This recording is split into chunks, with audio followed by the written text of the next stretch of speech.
제가 저만 쭈루루루루 이야기하는 거는 그래도 저렇구나 이렇구나 라고 생각하실 수 있겠지만 그 대신 애들은 저보다 선배들 말을 더 뭐라고 해야 되지? 믿더라고요. 되게 신기한 거 그 선배들이란 말이 다 제가 한 말이거든요. 왜 선배들 말을 더 열심히 듣지? 그래서 제가 오늘 두 명의 제자를 데리고 와봤어요. 아주 오랜만에. 현재 나와줄래? 어머니 저도 아까 이렇게 반겨주시고 그러셨어요? 질투나네? 조태구알. 올라와 이제 잠깐 소개할게요. 안녕하세요. 저는 김민정 선생님 제자 봉현지라고 합니다. 저는 올해 이제 입시를 마치고 경희대 한의예과 29학번으로 입학할 예정이고요. 저는 이제 제가 입시하는 과정에서 선생님 수업 들으면서 도움을 많이 받아서 이제 제가 했던 국어 공부법이나 그리고 인문 논술에 대해서 잠깐 얘기해 드리려고 해요.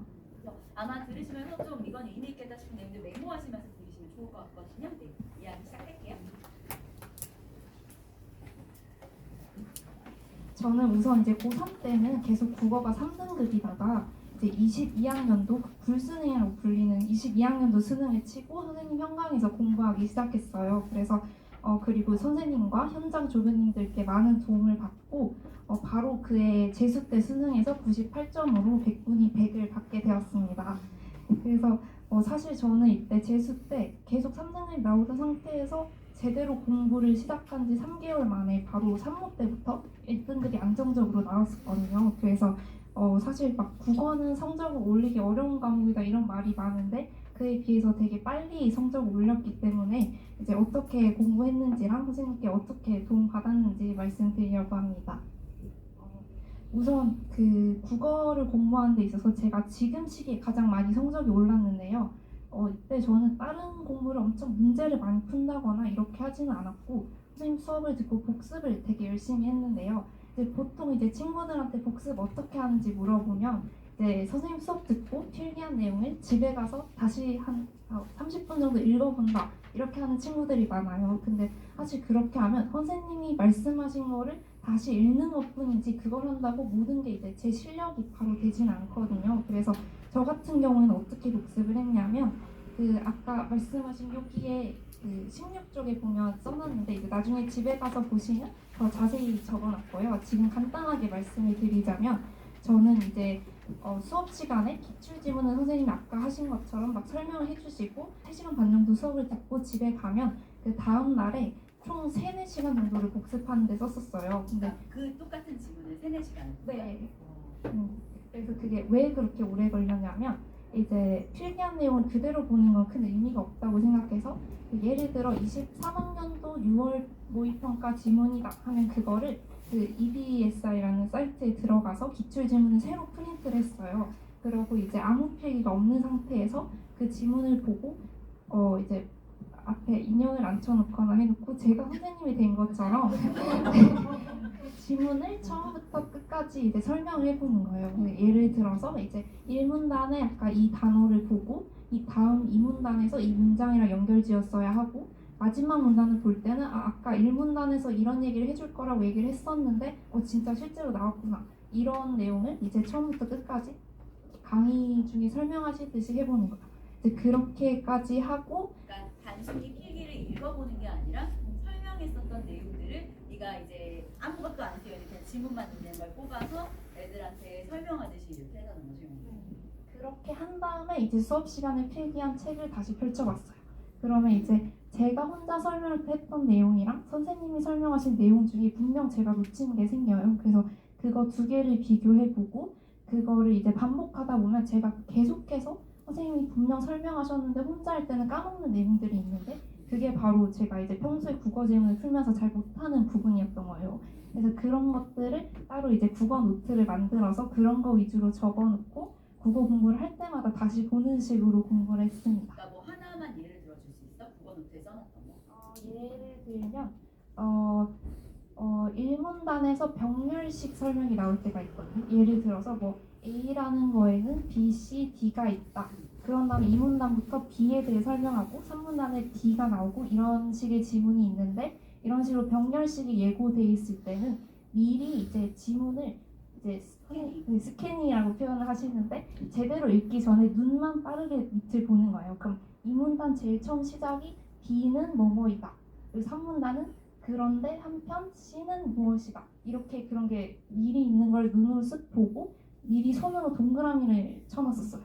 그래서 그런 식으로 저만의 행동 강령을 정해서 노트에 적었습니다. 그러니까 뭐 이런 건 다 적용이 되겠죠. 그러니까 좀 전에 현지가 말한 게 A문단에서 병렬이 예고되어 있을 때에는 밑으로 내려가서 각 단락의 앞부분 동그라미 쳐놓자. 그럼 이거는 굳이 그 지문이 아니더라도 그러니까 저희가 어떤 지문을 분석하는 이유는 지문은 다시 출제되지 않아요. 너무 당연하지만 그 내용 다시 안 나오거든요. 그럼 우리가 해야 되는 건 뭐냐면 글자가 다른데도 적용될 수 있는 원리를 공부하는 게 필요한 거죠. 아마 친구가 국어 노트에 썼다는 게 그런 것 같아요. 네, 그런 식으로 국어 공부를 했고 아까 왜 3, 4시간이 걸렸냐면 사실 선생님께서 3시간 반을 수업하시면 제가 똑같은 속도로 똑같은 말을 다 해도 3시간 반이 걸려요. 그런데 이제 혼자 고민하면서 이때 뭐가 중요하다고 하셨지 하면서 생각하면서 하다 보니까 이제 거의 현강 다음날 수업 혼자 복습하는데 현강 수업 정도의 시간이 걸렸던 것 같습니다. 네, 그래서 저는 이런 식으로 공부를 하고 바로 되게 빨리 성적이 올랐어서 이제 학생분들도 복습할 때 이제 도움이 되었으면 좋겠습니다. 제가 원래 말할 때 진짜 잘 끼어들거든요. 놀라지 마세요.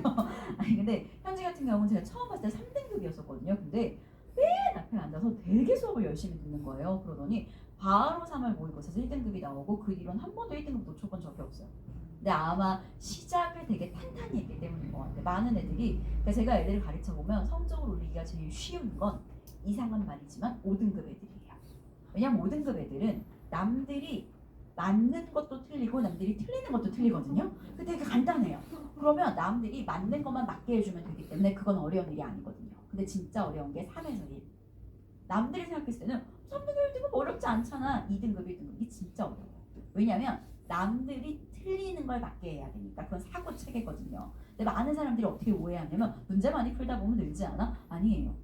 문제를 많이 풀 때 느는 건 5에서 3인 거예요. 3에서 1은 생각을 올바르게 해야 오르거든요. 그러니까 아마 친구가 말했던 게 맨 처음에 자기가 학습할 때 그런 식으로 토대를 다져놓고 그리고 나서 그 위에 다른 걸 얹으니까 훨씬 잘 올라갈 수 있었던 것 같아요.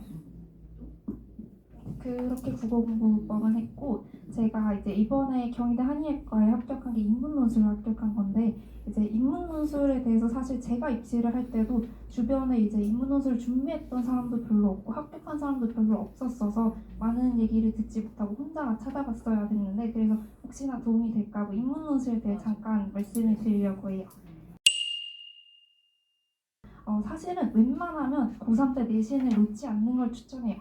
근데 아까 선생님께서 표현하신 것처럼 이제 건널 수 없는 강을 건넌 친구들은 이제 어머니한테 나는 이제 이 내신으로 원하는 학교를 못 가기 때문에 수시 자체를 쓰지 않겠다 이런 친구들이 있는데 네, 그런 경우가 많은데 이런 경우에는 그러면 차라리 인문논술이라도 써봐라 라고 하시는 걸 추천드려요. 그래서 인문논술은 당장 국어 성적이 좋은 게 아니더라도 어릴 때 조금 읽은 책이 있거나 이제 논술학원에 조금 다녔었거나 아니면 나중이라도 국어 등급이 안정 2등급 이상 나오면 저는 충분히 문제를 풀고 그 인문논술 문제를 맞을 수 있다고 생각을 하는데요.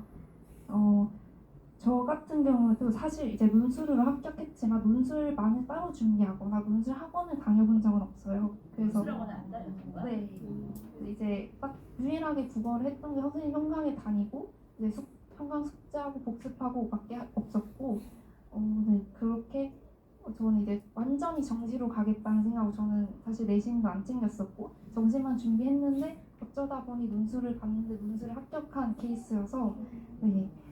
인문논술도 충분히 이제 엄청나게 많은 준비를 한 게 아니어도 가능하다고 말씀드리고 싶었어요. 잠깐 첨언하면 사실 현지가 아까 이수능 보고 다시 시작했다고 말씀드렸잖아요. 그러니까 얘는 23학년도에는 서강대 경영을 합격했는데 그때도 논술이었어요. 그때도 인문 논술이었고 그때도 논술학원을 다녀본 적이 없습니다. 네, 그렇게 했는데 여기서 아주 놀라운 사실은 현지는 이과예요.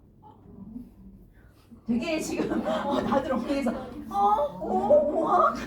이거에 완전 다 연속이네요. 네, 얘는 이과였고요. 다 이과 과목을 준비했었는데 제 기억나는 게 그때 얘기했는데 서강대 붙었을 때도 국어는 잘 봤는데 수학 원래 의대를 가고 싶어 다시 공부한 케이스였거든요. 근데 국어는 잘 봤는데 수학이 기대만큼 안 나와서 그래서 이제 되게 힘들어하고 있었어요. 그래서 제가 일단 맨날 얘기하는 게 진짜 열심히 하는 애들 정말 열심히 했거든요. 진짜 열심히 하는 애들은 수시로 나도 돼 라고 이야기했는데 갑자기 좀 있다가 나중에 와서 선생님 저 사실 서강대 합격했어요. 논술로. 그래서 서강대 무슨 경영? 인문 논술로 갔어요. 라고 이야기를 하더라고요. 그리고 올해는 경희대 한의대를 인문 논술로 합격했거든요. 네. 그러니까 약간 그거 같아요. 저는 애들을 가르쳐보면 이과 논술은 저는 학원 다니는 거 필요하고 준비하는 거 되게 필요하다고 생각해요. 근데 인문 논술은 수능 국어가 잘 토대가 돼 있고 제시문을 잘 분석하는 연습을 하면 되게 의미 있는 과정들이라고 생각하긴 하거든요. 절대 수시 포기하지 않았으면 좋겠어요. 네. 네, 그래서 이과였을 때 제가 서강대를 합격했었는데 이제 보통은 인문논술엔 최저라는 게 있어요. 그래서 다른 수시 전형들처럼 최저 학력 기준을 맞춰야 하는데 그게 보통은 이제 이과든 문과든 과목에 상관없이 넣을 수 있게 돼 있어서 이과인 친구들도 국어 공부가 확실히 돼 있고 이제 글 읽는 방법을 이제 제대로 공부했다면 충분히 인문논술에도 가능하다고 생각합니다. 그리고 마지막으로 제가 사실 이제 지금 김민정 선생님 현강에서 현강 조교로 일을 하고 있거든요. 그래서 이제 작년에도 한 해 동안 그 학생들과 같이 수험 생활을 했었는데 사실 대치동에 저도 이제 고3 때부터 대치동에 계속 다녔기 때문에 대치동에 많은 대형 강의들과 가장 큰 차이점이 선생님 강의에서는 이제 담당 조교님들과 학생들 간의 관계라고 생각을 해요. 이제 저희 현강에 오면 현강 조교님들이 거의 각자 담당 학생과 담당 조교가 있고 담당 조교님들이 웬만하면 학생들 이름도 다 외우고 이제 왔을 때 이제 수업 전후로 질문과 상담을 다 자유롭게 하는 편이에요. 저는 과제 검사도 되게 도움이 많이 됐었는데 이제 현강에서 나오는 과제가 있으면 그걸 학생들이 이제 다음 수업 때 가지고 와서 제출을 해요. 그럼 제출을 하고 나면 이제 수업하는 동안 조교님들이 그 하나하나 과제를 다 검사를 하시는데 이제 단순히 과제를 냈다 안 냈다 정도가 아니라 플래너와 과제를 같이 제출하는데 플래너를 보고 이제 단순 국어뿐만 아니라 수학에서 예를 들어 이번 주에는 수원을 많이 잘 해줬는데 미적분은 거의 안 한 것 같다. 다음 주에는 미적분을 2시간씩 최소 2, 3일 정도 했으면 좋겠다. 이런 식으로 자세하게 피드백지를 길게 적어서 주세요. 그래서 저는 이런 게 굉장히 도움이 많이 됐었고 이제 특히나 이제 담당 조교님께서 저는 제가 원하던 학교에 다니던 분이셔서 그래서 그 이제 메디컬에 다니시던 조교님들이기도 했고 그래서 이제 대학 생활에 대해서도 물어보고 이제 평소에 저는 이제 국어에서 이런 고민이 있는데 어떻게 하면 좋겠냐 이런 거를 매주 여쭤보기도 했고 되게 동기부여가 많이 됐고 도움을 많이 받았어요. 그래서 이제 저도 이제 올해 들어온 학생들한테 저도 그렇게 조교님들처럼 도움이 되고 싶어서 이제 조교로 일하고 있습니다. 제가 조교 뽑을 때 그 기준이 그거거든요. 잘 가는 애 되게 많잖아요. 근데 현장 조교가 진짜 뽑기가 힘들어요. 얘네들은 잘 모르는데 인강 조교는 사실 제가 국어를 잘 보고 이제 대학 잘 간 친구 뽑아 그냥 뭐 큰 상관없이 뽑는데 현장 조교는 일단 국어 잘 봐야 되고 그리고 대학도 잘 가야 되고 근데 또 애들이랑 상담도 많이 하고 되게 그 스킨십이 중요하잖아요. 그래서 또 몰랐겠지만 네가 되게 어려운 과정을 거치고 뽑힌 거야. 대학도 잘 가고 성격도 좋고 근데 또 애들이랑 이런 티키타카도 잘 되고 근데 성실하고 이런 조건 되게 육각형을 가진 애들을 뽑거든요. 쉽지가 않아 그게. 근데 거기다가 하나 더 저한테 꼭 이 말 하는 애들 있어요. 선생님 제가 진짜 저는 현강 조교는 100% 현강 애들만 뽑거든요. 그러니까 이유가 선생님 제가 뭐 할 때 조교쌤들 도움 너무 많이 받았는데 저도 그 도움을 주고 싶어요. 라는 이야기를 하는 애들이 저는 항상 현강 조교를 시키거든요. 그러니까 약간 되게 어려운 과정을 거쳐서 뽑혔던 거야. 작년에 되게 솔직히 작년에 공부할 줄 몰랐어요. 작년에 몰래 공부했거든요. 저한테 2년을 배웠잖아요. 2년 그 국어 이제 계속 잘 봤잖아요. 그래서 작년에는 그냥 이제 형원에 다니는구나 이랬는데 나중에 합격하고 얘기하더라고요. 사실은 휴학했고 그래서 이제 휴학하고 이제 조교일 하고 이렇게 하면서 수능 봐서 이제 인문 논술을 합격했어요. 라고 저는 합격한 날 들었거든요. 엄마 아빠 다음으로 저한테 전화했대요. 아주 기뻤습니다. 네. 들어가세요. 감사합니다. 구독, 좋아요, 알림 설정. 얘들아 댓글까지 부탁해.